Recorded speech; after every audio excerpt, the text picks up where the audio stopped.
Terima kasih pemirsa, Anda masih bersama kami dalam Juru Bicara. Masih bersama dengan Dirjen IKP Kominfo, Bapak Usman Kansong, membahas mengenai Undang-Undang Perlindungan Data Pribadi. Pak Dirjen kembali, sebelumnya kita membahas mengenai hak yang didapatkan oleh subjek pribadi ini, kemudian apa saja kewajiban yang akan digunakan oleh sebagai pengendali data pribadi ini, Pak Dirjen? Ya, jadi kalau subjek data, ya kita ini itu punya hak, tetapi pengendali data itu punya kewajiban. Ya, kewajibannya itu apa? Itu diatur dalam pasal 31 ya, 31 sampai 38. Antara lain ya, banyak ini kewajibannya, tapi saya sampaikan saja beberapa poin. Memiliki dasar pemrosesan data pribadi. Jadi nanti pengendali data itu harus punya istilahnya DPO, Data Processing Officer, begitu ya. Jadi dia harus punya dasar pemrosesan data pribadi, baik dari sisi peralatannya, teknologinya, maupun dari sisi orangnya. Nah, DPO ini, Data Processing Officer, ini yang bertanggung jawab nanti ya kalau ada penyalahgunaan data, katakanlah seperti itu. Menyampaikan informasi terkait pemrosesan data pribadi, ya, itu kewajiban. Jadi harus disampaikan kepada pemilik data, ya, bagaimana proses data pribadi yang dilakukan pengendali data terhadap data pribadi kita. Kemudian dilakukan melalui persetujuan tertulis, ya, atau terekam, jadi terekor. Ya, jadi terekor. Kalau tidak tertulis atau terekam, maka dianggap pencurian data, kan begitu ya. Harus ada persetujuan, gitu ya. Persetujuan itu, ini kan kalau di aplikasi misalnya, itu kan ada yang harus kita contreng, I agree, begitu kan. Ya, kira-kira seperti itu prosesnya kalau di teknologi digital, begitu ya. Kemudian menunjukkan bukti persetujuan yang telah diberikan oleh subjek data pribadi. Jadi harus menunjukkan ini, ya, si pengendali data ini loh sudah ada persetujuan dari subjek data, begitu ya. Kemudian menolak memberikan akses perubahan terhadap data pribadi jika membahayakan keamanan, kesehatan, berdampak pada pengungkapan data pribadi orang, dan bertentangan dengan kepentingan pertahanan keamanan, ya. Jadi tadi kan ada yang dikecualikan, ya. Yang dikecualikan itu pertahanan dan keamanan, begitu kan. Ya, boleh pengendali data itu menolak, kecuali tadi itu, ya, boleh menolak memberikan, ya, jika membahayakan keamanan, kesehatan, berdampak pada pengungkapan data pribadi orang. Ya, ini harus dijaga, begitu ya, harus dijaga karena itu menolak memberikan, kecuali tadi untuk kepentingan pertahanan dan keamanan. Kalau dia bertentangan, ya tidak boleh, ya, begitu. Kalau bertentangan dengan upaya untuk kepentingan pertahanan dan keamanan nasional, itu kita pengendali data bisa menolak. Kemudian melindungi dan memastikan keamanan data pribadi yang diprosesnya. Ya, harus memastikan, harus ada jaminan, ya, dalam bentuk pernyataan, ya, biasanya seperti itu. Pokoknya ini saya akan menjamin, ya, si pengendali data akan menjamin, ya, keamanan data. Menghapus data pribadi jika, ya, ini boleh dihapus, tidak lagi diperlukan. Jadi wajib itu, kalau sudah tidak diperlukan dihapus. Ya, misalnya tadi contohnya yang aplikasi Peduli Lindungi, ya, orang asing masuk karena ngelink dia dengan aplikasi Peduli Lindungi, dan begitu dia keluar kan sudah kita tidak perlukan lagi, ya, dihapus, begitu. Ya, ada beberapa poin lainnya, jadi bisa dibaca, ya, bisa dibaca di pasal 31 sampai 38 Undang-Undang PDP. Baik, kemudian dengan hal ini terjadi komunikasi dua arah, begitu ya Pak, sebagai subjek data pribadi ini bisa mengajukan, kemudian ini juga dari pihak pengelola ini juga bisa memberikan apa yang diinginkan oleh subjek data pribadi. Ya. Kemudian mengenai larangan dan ketentuan pidana yang berlaku dalam Undang-Undang Perlindungan Data Pribadi ini seperti apa, Pak Dirjen?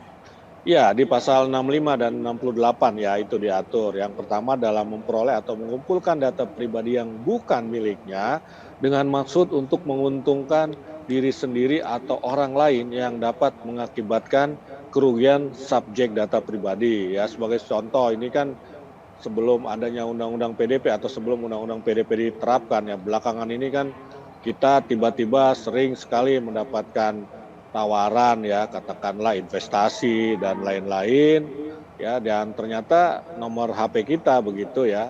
Nomor HP kita itu dijual katakanlah begitu, diberikan diperjualbelikan untuk mendapatkan keuntungan pribadi. Sementara kita sendiri kan terganggu ya dengan tawaran-tawaran seperti itu. Nah, ini adalah bentuk larangan, ini adalah pelanggaran ya kalau dilakukan oleh pengendali data. Ya, ini ada ancaman pidananya ini ya, pidananya 5 tahun penjara atau denda 5 miliar. Kemudian mengungkapkan data pribadi yang bukan miliknya ya, mengungkapkan data pribadi yang bukan miliknya yang termasuk tadi dalam data yang spesifik. Ya begitu, misalnya saya kemudian mengungkapkan data pribadi orang lain ya terkait misalkan rekam medisnya, ya ini tidak diperkenankan dan kita bisa dikenakan penjara maksimum 4 tahun atau denda 4 miliar. Ya, kemudian menggunakan data pribadi yang bukan milik kita, ya jadi kita kan suka ada ya ini kan jadi penipuan namanya begitu ya, penipuan dan bisa penipuannya saja sudah bisa diproses, tidak harus menunggu ada kerugian. Katakanlah begini, kita kan sering mendapatkan peringatan ya dari kawan-kawan kita, jangan kalau ada yang meminta bantuan menggunakan nomor HP ya DP-nya apa, display apa itu, picture-nya itu gambar saya, itu jangan dipercaya. Nah itu kira-kira dia menggunakan data pribadi orang lain yang bukan miliknya, begitu ya. Data tentang nomor HP-nya, data foto misalnya, itu tidak boleh itu bisa dikenakan hukuman 5 tahun penjara atau denda 5 miliar. Kemudian membuat data pribadi palsu, nah itu sama seperti yang tadi, itu kan palsu ya. Itu palsu, seolah-olah itu punya teman kita padahal sebetulnya sudah dibajak. Nah ini pidananya 6 tahun atau denda maksimum 6 miliar. Kan banyak yang tertipu ya, dikiranya itu memang teman kita karena menggunakan nomor HP kita ya, kemudian menggunakan display picture kita, lalu kita anggap itu teman kita dan kemudian kita bantu, kita transfer uang, ternyata itu bukan teman kita ya. Ini namanya sudah masuk kategori penipuan sebetulnya begitu. Ya, baik, ini ancaman pidananya 6 tahun dan atau denda ya 6 miliar. Ya, baik, bagi pengendali data pribadi yang bermaksud untuk menguntungkan diri sendiri atau orang lain yang mengakibatkan kerugian, ini dikenakan sanksi pidana begitu ya Pak, berupa penjara dan juga denda miliar rupiah. Kemudian terakhir Pak Dirjen, agar tidak terjadi banyaknya celah saat mengimplementasikan atau saat menjalankan prosedur dari Undang-Undang PDP ini, bagaimana sinkronisasi dari Undang-Undang PDP ini dengan Undang-Undang dan peraturan yang lain ya Pak Dirjen? Iya, jadi yang pertama tentu saja dalam waktu dekat ya akan dilakukan sosialisasi, kepada masyarakat, artinya kepada subjek data ya kita semua dan pengendali data. Pengendali data itu banyak ya, lembaga, pemerintahan, swasta, korporasi itu pengendali data, e-commerce misalnya begitu. Itu kita akan melakukan sosialisasi dan juga kita akan melakukan sinkronisasi ya, karena memang kita ini kan banyak ya undang-undang, tetapi undang-undang PDP ini bersifat lex spesialis. Jadi kalau ada satu perkara terkait dengan data ya harus diperkarakan dengan undang-undang yang lebih spesialis ya, kan ada ungkapannya itu ya, lex specialis derogat legi generalis begitu ya.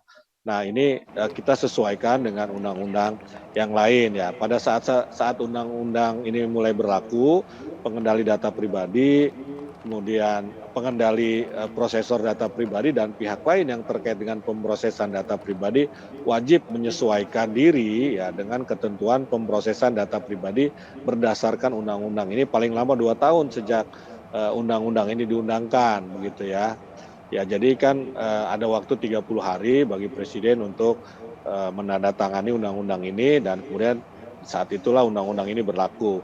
Nah, pada saat undang-undang ini berlaku, semua ketentuan peraturan perundang-undangan yang mengatur mengenai perlindungan data pribadi dinyatakan masih tetap berlaku sepanjang tidak bertentangan dengan ketentuan dalam undang-undang ini. Jadi sebetulnya kita ada sejumlah peraturan perundang-undangan yang mengatur juga atau menyinggung perlindungan data pribadi. Contoh misalnya PP 71 2019. Di situ juga mengatur perlindungan data pribadi itu tetap berlaku sejauh tidak bertentangan.